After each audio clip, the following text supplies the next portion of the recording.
Hello student, आप लोग कैसे हैं। मैं आशा करता हूं कि आप सभी लोग स्वस्थ होंगे, मस्त होंगे और मस्ती के साथ अध्ययनरत होंगे। छात्रों, आज हम गणित के बहुत ही महत्वपूर्ण टॉपिक पर बात करने चल रहे हैं, जो कि गणित की शाखा अंकगणित और बीजगणित दोनों के लिए कॉमन टॉपिक है, जिसे हम कहते हैं गुणनखंड तथा गुणनखंडन। छात्रों, यदि आप चैनल पे हमारे नए हैं, पहली बार हमारे वीडियो को विजिट कर रहे हैं, तो चैनल को निश्चित रूप से सब्सक्राइब कर लें, जिससे कि आपको हमारे आने वाली नई नेक्स्ट वीडियो का नोटिफिकेशन आपको समय समय पर मिलता रहे। और वीडियो को लास्ट तक आप देखिएगा, स्किप मत करिएगा। आपको बहुत ही ज़बरदस्त आज कॉन्सेप्ट मिलने वाला है। आपके गुणनखंड और गुणनखंडन संबंधित सभी डाउट क्लियर हो जाएंगे।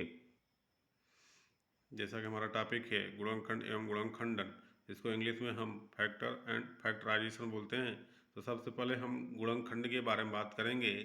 तो छात्रों, ये जान लो कि गुणनखंड को हम गुणक अथवा भाजक भी कहते हैं, डिवाइजर जिसको आप कहते हो। तो गुणनखंड का संबंध गुणा भाग से है। गुणन का मतलब गुणा, खंड का मतलब होता है टुकड़ा, अंश, अर्थात गुणा करके खंडित करना। अतः हम गुणनखंड को इस प्रकार परिभाषित कर सकते हैं। यह बीजगणित और अंकगणित दोनों के लिए महत्वपूर्ण होगा। तो जैसा कि हम बात करते हैं यहाँ पे, तो गुणनखंड की अगर हम बात करते हैं तो पूर्ण संख्याओं, अंकगणित में पूर्ण संख्याओं के लिए और बीजगणित में बहुपद के लिए। लेकिन हम व्यापक रूप में पूर्ण संख्या को संख्या कहेंगे और बहुपद को व्यंजक कहेंगे परिभाषित करने के संदर्भ में। लेकिन व्यवहारिक रूप से पूर्ण संख्या और बहुपदों की गुणनखंड की हम बात करेंगे। तो इस तरह से किसी दी गई संख्या या अथवा व्यंजक के लिए वह संख्या अथवा व्यंजक जो उसे पूर्णतः विभाजित कर देती है, अर्थात भाग देने पर शेषफल शून्य प्राप्त होता है, तो उस अभिष्ट संख्या तो वह अभिष्ट संख्या उस दी गई संख्या अथवा व्यंजक का गुणनखंड कहलाती है। छात्रों, अंकगणित में संख्या प्रयोग किया जाएगा, बीजगणित में व्यंजक प्रयोग किया जाएगा।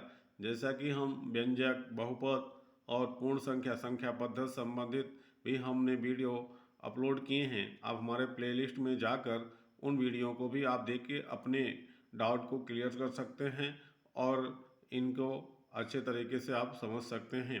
हम उदाहरण के तौर पे बात करते हैं, जैसे संख्या अंकगणित में हम 18 की बात करते हैं। तो 18 को कौन कौन डिवाइड करेगा?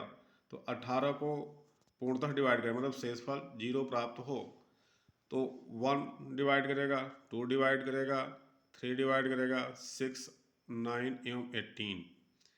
इसी तरीके से हम बीजगणित में व्यंजक, एक छोटा सा एक पदी व्यंजक लिया है हमने, 12x² y³।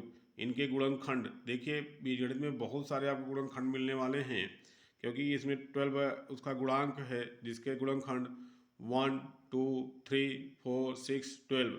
अब इसके अलावा आपका अलजेब्राइक जो आपके क्या हैं, क्वांटिटी हैं, x, फिर x², y, y कामा y² कामा y³, फिर आपका xy, x² y, x² y², कामा xy³ एवं x² हैं। इस तरीके से ढेर सारे आपको गुणनखंड प्राप्त होते हैं।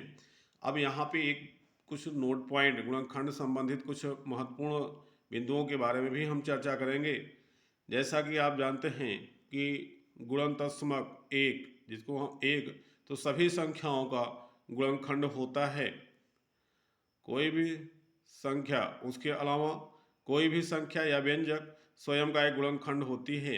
जैसे कि 18 का गुणनखंड 18 भी स्वयं है। इस तरीके से इनको गुणनतस्मक एक और स्वयं की संख्या को हम सामान्य अर्थात प्रॉपर फैक्टर कहा जाता है।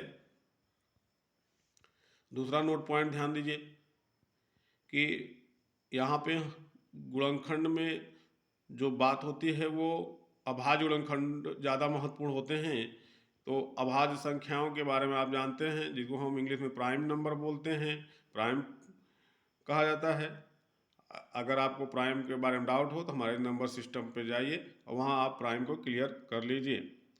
तो वे गुणनखंड जो अभाज्य होते हैं, अर्थात वे एक अथवा स्वयं से केवल जो विभाजित होते हैं, उन्हें अभाज्य संख्या या व्यंजक कहा जाता है।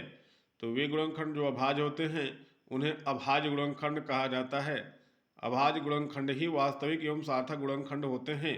गुणनखंड अथवा गुणनखंडन की क्रिया में जो महत्वपूर्ण है, जिसकी सार्थकता है, वो अभाज्य गुणनखंड की ही है, इसलिए वो एक्चुअल में अभाज्य गुणनखंड ही गुणनखंड के रूप में प्रयोग किए जाते हैं।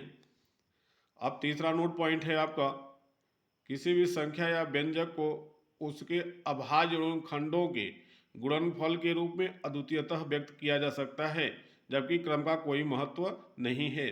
साथ ही साथ एक ही अभाज्य खंड की पुनरावृत्ति हो सकती है, अर्थात कोई भी संख्या या व्यंजक हो, उसको हम उन अभाज्य गुणनखंडों के गुणनफल के रूप में यूनिकली रिप्रेजेंट कर सकते हैं,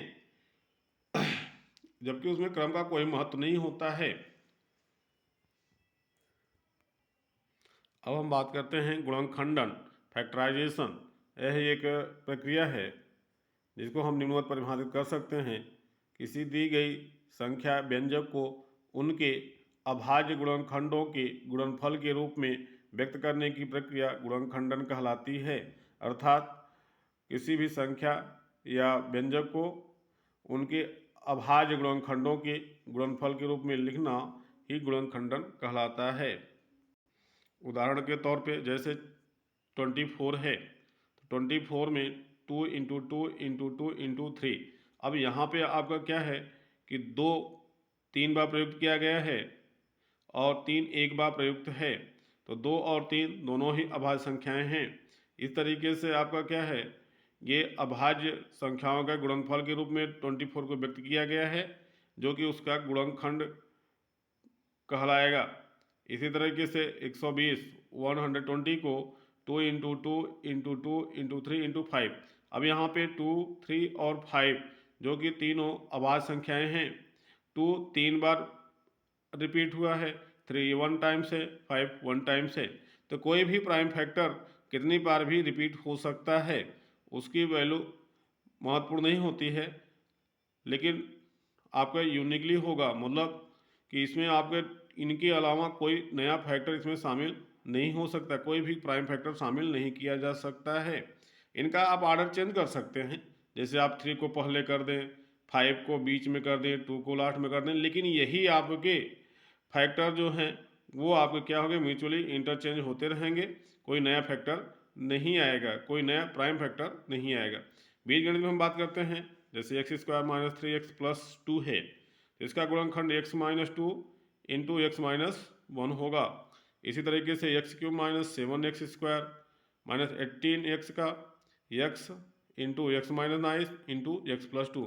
इस तरीके से यहाँ पे x² - 3x + 2 में 2 आपको लीनियर प्राइम फैक्टर प्राप्त हुए हैं, और x³ - 7x² - 18x में 3 प्राइम फैक्टर हैं, x और x - 9 एवं x + 2।